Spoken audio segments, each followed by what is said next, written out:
Hi there and welcome to my channel. Disclaimers up front, these are just my thoughts and opinions, although I have enlisted the help of ChatGPT for this one, and also I am inclined to swear. Now, I've done a video on the Bell Hotel in Epping and peaceful protests, been going on a few weeks, and then there were counter protests like this is where we're going with it, the counter protests, right? Now, the other day I did a video at the end of the day saying they'd been moved to Canary Wharf. Now, I don't know if this is true. I can't find out. I've asked ChatGPT if there are still migrants in the Bell Hotel. From the news, from the police press statement yesterday, good old BJ, like his name's Ben Julian and he's a police officer, and rather than being called Ben, he decided to become BJ. Fucking the comedy writes itself in places. And he intimated that they're still there and that there are still going to be protests this weekend. I don't know. I've not heard anything more about the Bell Hotel. The focus has moved to Canary Wharf, where they are housing illegal migrants with no papers in luxury hotel accommodation, right? Now, yesterday I watched a video of the protesters out the front, perfectly calm and whatever. There was a lovely lady, and I wish I'd have got her name, a white-haired lady, who was perfectly explaining things out the front, and literally that woman is matriarchy. I so want to meet her. She's amazing. And she was saying how the migrants in the hotel were chucking eggs out of the window at the people protesting out front of the hotel. Now, today I've watched another video by the Daily Express. They put in the video photographs of eggs on the floor. They didn't tell you, though, that it was the migrants throwing the eggs at the protesters. They made it look like it was the protesters because the name was something inflammatory, like, clashes outside, making it sound like they were all scrapping and whatever.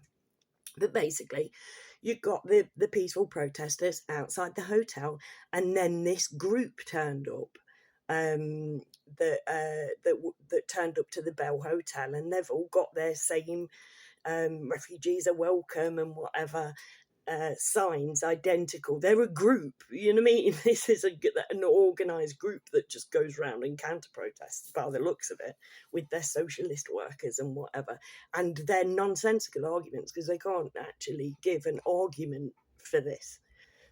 So they're just there on the opposite side of the road with a megaphone chanting. So I turned, and as you would you will expect when you find this out, the people on the outside of the hotel started shouting back, because these people were like, "Let us be clear, refugees are welcome here. Let us be clear, refugees are welcome here. Let us be clear, refugees are welcome here." No actual intellectual input. Do you know what I mean? All of their signs were identical. All of the signs were, "You accept these fucking refugees, right? You're you racist bastard." There's no, I think it's that it says at the top, "No room for racism" or something like this. But they're saying that basically, if you disagree with people coming here illegally, you are racist, right?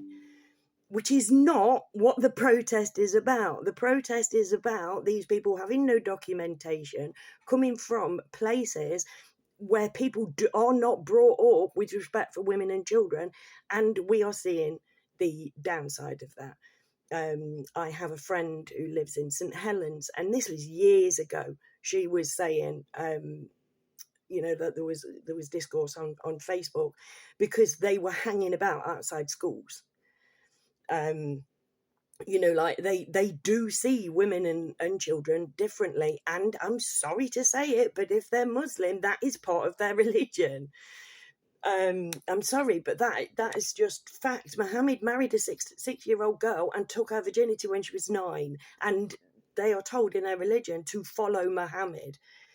And and I'm sorry to say this again, and you know who I'm talking to if you're actually listening to what it is that I'm saying.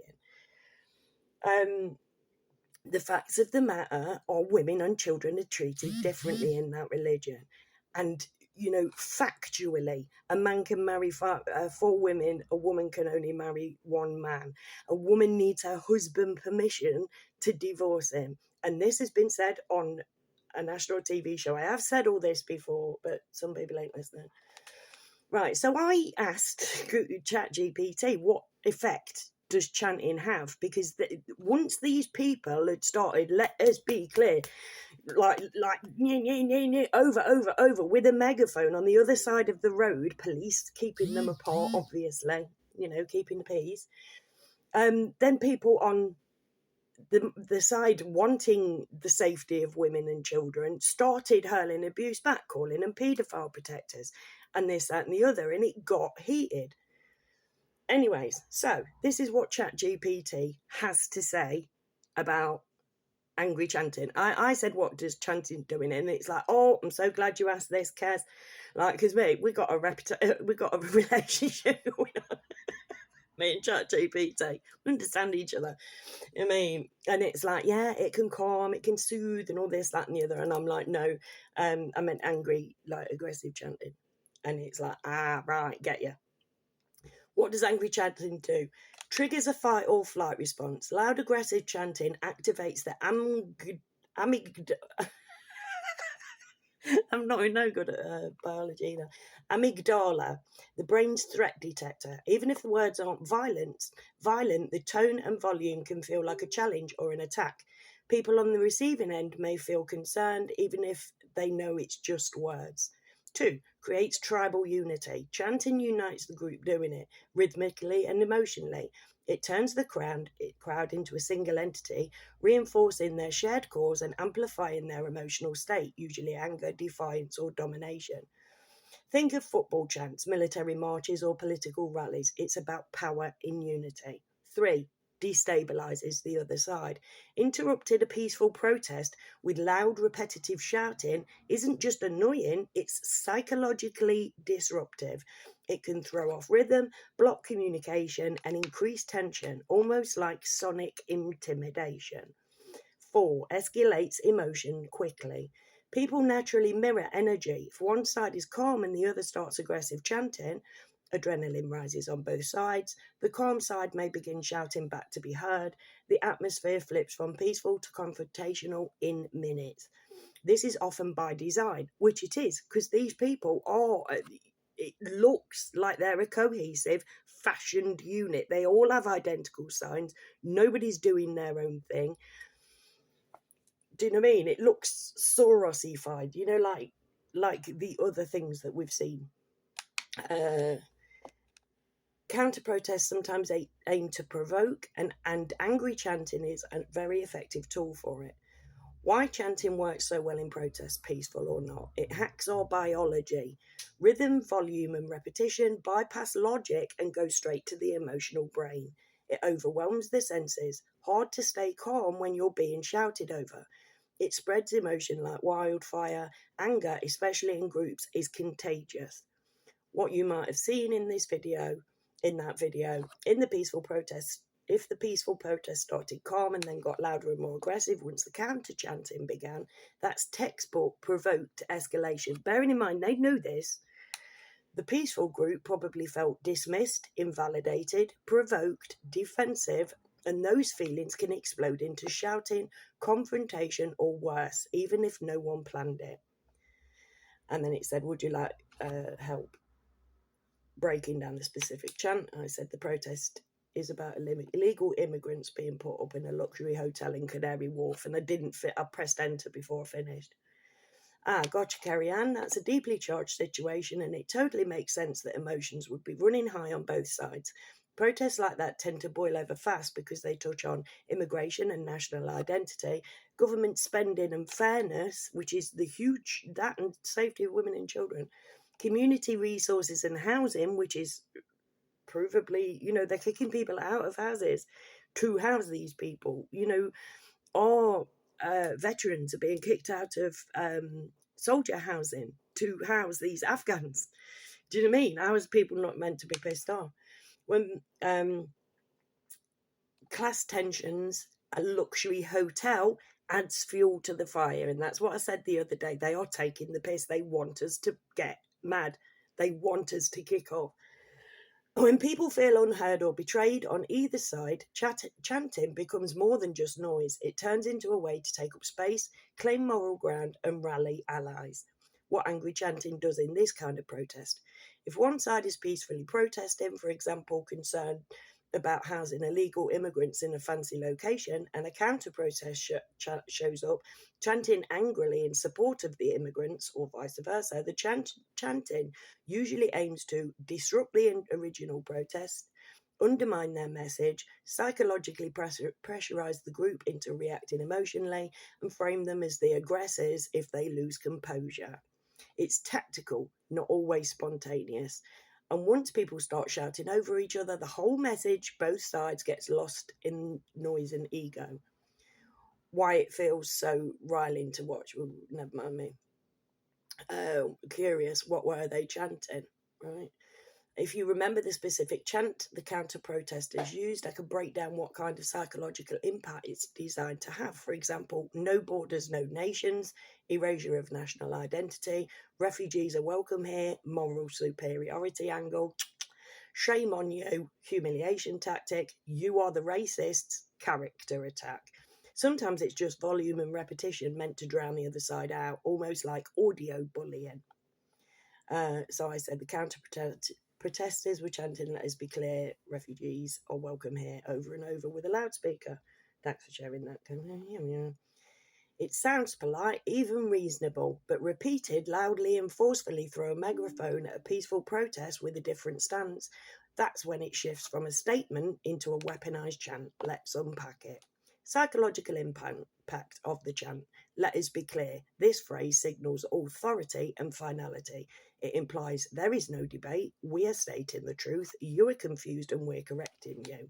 It's a classic framing tactic. Whoever uses it claims moral high ground from the start. 2. Refugees are welcome here. This part implies that anyone who disagrees is cruel, xenophobic, or heartless. Sets a moral binary. You're either welcoming or you're hateful.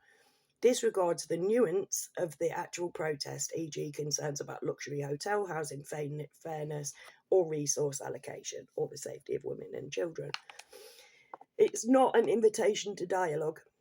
It's a shutdown. 3. Repetition and loudspeaker psychological equals repetition plus loudspeaker equals psychological warfare. By chanting it over and over, they're drowning out the opposing voices, forcing their message into everyone's ears, and creating emotional pressure through volume and rhythm. Your peaceful group may have had thoughtful signs, calm speeches, and nuanced concerns, like that lady who spoke yesterday, genius woman, lover. But all of that gets, and there was a lovely chap on the one that I saw today, actually, who was being very good, and every time people were riling up, he's like, the bloke in the Balenciaga t-shirt, I'm talking to you, darling.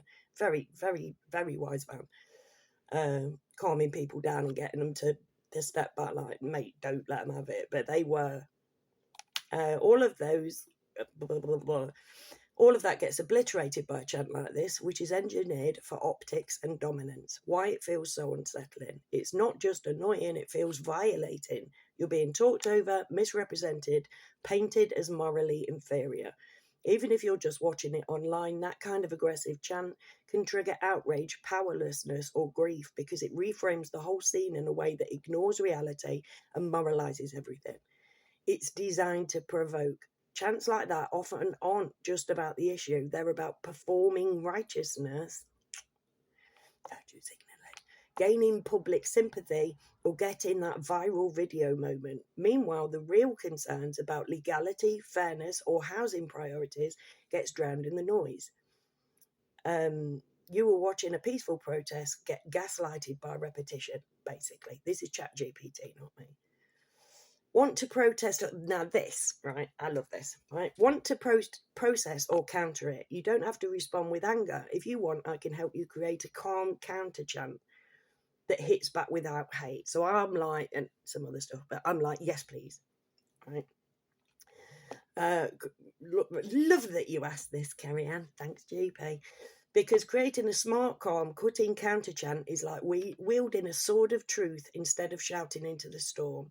Let's work with the energy of their chant. Let us be clear, refugees are welcome here, and offer a counter to that. Acknowledges compassion, refuses to be morally cornered, refocuses the debate on fairness, legality, and truth, avoids hate or cruelty. You're not the baddie here. Strategy, match their rhythm. Their chant uses a call and response rhythm, which is powerful. So your counter chant, please, people, please take ChatGPT up on this, should follow a strong beat, simple wording, and punchy truth. Here are some options, counter chant options. Truth, not spin, put the British people in. Calls out propaganda, focusing on locals needing housing. Laws are clear, they have no right here. No, they have no right to be here. Laws are clear, they have no right to be here. Hits back directly, asserts legality, not cruelty. Stop the lies, working people can't survive. Broadens the focus to cost of living. Reminds listeners this is about real struggle, not hate. Say it loud, say it clear, this is our home, we live here. Mirrors their say it loud phrasing, humanizes your side of the issue. 5, we're not fooled by your cheer, luxury hotels, we live in fear. Not keen on that one myself. Targets a specific situation, e.g. the luxury hotel in Canary Wharf, pulls focus back to resource inequality, and that's what this is about. You are literally, they have put people with no papers, no right to be here. A lot of them have said, there are countless videos of people being interviewed, why are you coming to England? Because it's easy, because they give you everything. Do you know what I mean? And then we're advertised, which is what the media has become now, we're advertised that they're given the option of an iPhone or a Samsung when they turn up. They're giving £70 a week, which a lot of them are spending on crack apparently, but that's no to do with me. My favourite bonus, calm reframer chant. If you want to sound completely unbothered and above the noise, chant all day, it won't make the truth go away. It's powerful because it says you can shout all you want, but facts are facts. And that's, like literally you saw, and from the videos that I watched of the Bell Hotel, they said we were peaceful for the longest time. They shipped in this organised group, shipped them in, all hell kicked off. That's when shit started getting damaged in Epping last week. And then boom, yesterday watched a video, and literally peaceful protest. They were peacefully protesting today. They got signs. One lady had printed some off that she'd given to people, you know what I mean? But these people, you could tell some of them were like bent, because they'd taken them to so many protests. I don't know how much they're getting paid, but I don't know how you sleep at night, my darling. I really don't. Because literally people are getting sexually assaulted by these people. Not all of them, but a lot of them are not fleeing war-torn countries. I've got one on the go at the minute. He's a Moroccan fella. Can't speak a word of English. So I'm not finding anything out from him at all at the minute, but I've got him on the go. I speak to these people, so you don't have to. And I can tell you for now that a lot, remember the Algerian dude, and I said he sets foot on here, he is going to rape somebody. The man is absolutely fucking diabolical. Currently speaking to an Indian fella who's literally just setting up fucking new accounts to try and contact me. Constant dick pics, dick collage guy. Dick collage guy turned out to be Dickler. You've got to have been watching the fucking videos to have followed this guy. Another, and he said, Western women are easy. All of the Indian people that I've spoken to, all of the foreign people that I've spoken to personally, yes, it is painted on the world stage that white women are slags. Bonnie Blue and Lily Phillips promote that perfectly. Like, for shame on the pair on them. I'd love 15 minutes in a room to let them know what they're fucking doing. But money, everybody just does stuff for fucking money. So yeah, these turned up, and that's when shit kicked off. Except it didn't, because yesterday when the protesters were coming peacefully protesting, the migrants were chucking eggs out the window at these people. I've not heard any reports that the police were going up and telling them to not do that and whatever, because the police are protecting these people against us at our expense, as I've said. But yeah, like that's ChatGPT saying exactly what these people were going there to do. So when I watched the video, it did rile me up, like ChatGPT called that too. It did rile me up. It did get me emotional. It did make me angry, because it's like, how can you say that? And they don't have a coherent argument. Remember the bloke on was it Question Time? Somebody just fucking ruined him, and he's like, no, more white people commit. No, they don't. Look at the statistics. The lady who did the grooming gang report, like decades ago, like people are saying, yes, this was racist. These are predominantly Pakistani men, and they are raping white girls. It is racist, but not from our side. We're just defending ourselves here from people who do not see. And I talk to these people. I know that they don't see us the way that we see each other. I know that they don't, because I fucking talk to them. So I'm sorry if you like all of this, oh yeah, no, but, and oh yeah, but, and it's like, mate, I just wish I could put people inside my head to see the things that I've seen, so it would make some sense. But while people are going out and doing that chanting, nothing makes sense, because it is, as ChatGPT says, weaponized. They are weaponizing that. They are wanting to kick us off. And the best thing that we can do is not fucking bite. But I can't see it happening, because they're ramping it up. Every day when I switch my computer on, MSN comes up and it's going on about how many people have turned up today and like what they're being given now, and like literally, and it's like, what we've not got. And then obviously the government are like, we need all of this money. Let's attack the disabled, let's attack the elderly. But the migrants, stick them in a 4-star hotel, mate. Literally fucking genius. So the best way to win this is to not fight. Having said that, I do not know what else we can do. I ain't fighting, not my bag. Like literally not what I do. But I am fighting. I'm fighting the only way that I know how, with logic and truth and compassion. And I know the look in that Somalian's eyes when he just caught sight of my tits.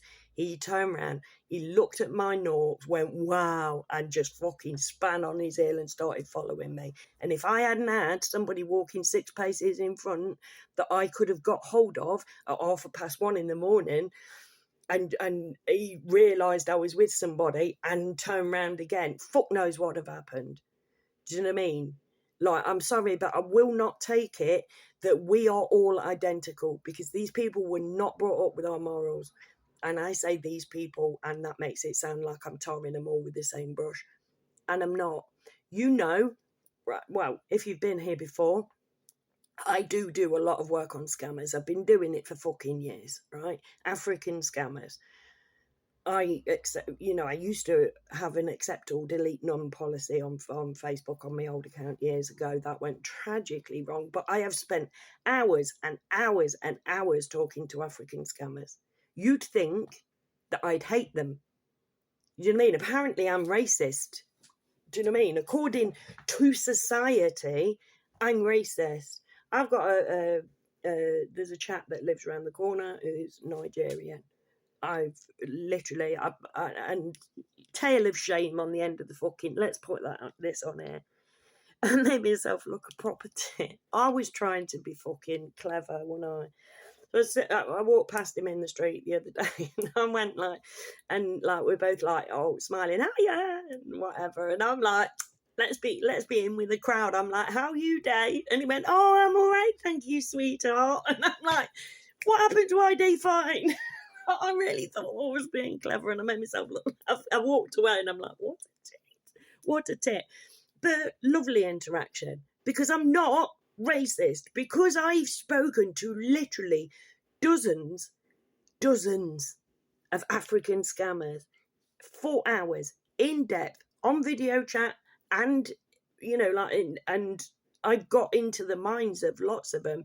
If I was racist, I'd hate them all, wouldn't I? I don't even hate them ones over there. You know what I mean? I've got some that I've had on my friends list for years. Do you know what I mean? It's like, I disagree with what you're doing. That don't mean to say I have to be nasty at you. Like, I have a Muslim friend, disagree wholeheartedly with Islam. This dude would do time for the man. Love him. Absolutely love him. Because it's not Muslims I'm against. It's their fucking God, which by default gets me, like, I should be dead for that. Because part of their religion is anybody who doesn't believe in their God should die.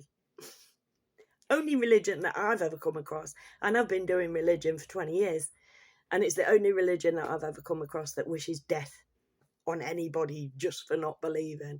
I think Christianity is stupid for saying you go to heaven just for believing in Jesus, no matter how much you fucking sin. Absolute fucking insanity, mate. Disagree with all religion, any sort of, and I've been saying this for 17 years, any sort of organised religion, because they all come from the same place. They all come from the people who were given the secrets in the first place, stole them from us and used it for their own benefit. Not getting into my stuff now, but yeah, that's what ChatGPT has to say about these counter protesters, and why both at Canary Wharf and the Bell Hotel shit hit the fan when they turned up. Tell me whose side they're on, because it ain't on.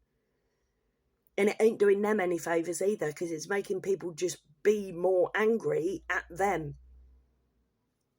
So, like, they're... Anyways, I'm leaving it there.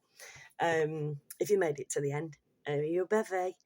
Even if you're a migrant, let's sit down and chat. I'm happy. Like, I chat to all sorts of people. I love finding out what's in other people's heads, so that we can make sense of it, because we are all just humans, right? But some of us don't act with humanity. And unfortunately, most of those people decide what we do on a daily basis. They're my enemy. Not you. Not anybody. The enemy, my enemy, the people that I am here to not get rid of, but the people that I'm here to fight with logic, love and compassion are them bastards. You don't know them. You'll never meet them in your entire life. So my problem is not, these are just symptoms of the problem that we have. We won't see change until we change and we get rid of them. Just stop them making our decisions. Make our decisions ourselves. That makes sense. With logic, love and compassion. The matriarchy, if you will. Anyways, take care of yourselves, please. Don't let the bastards grind you down. And I know they're putting a lot of effort into it in the minute, but I love you even if they don't. They're bastards. They don't. Trust me, they don't. Thank you for being here. Please come back and never forget that I love you all, except for the pedos. Bye.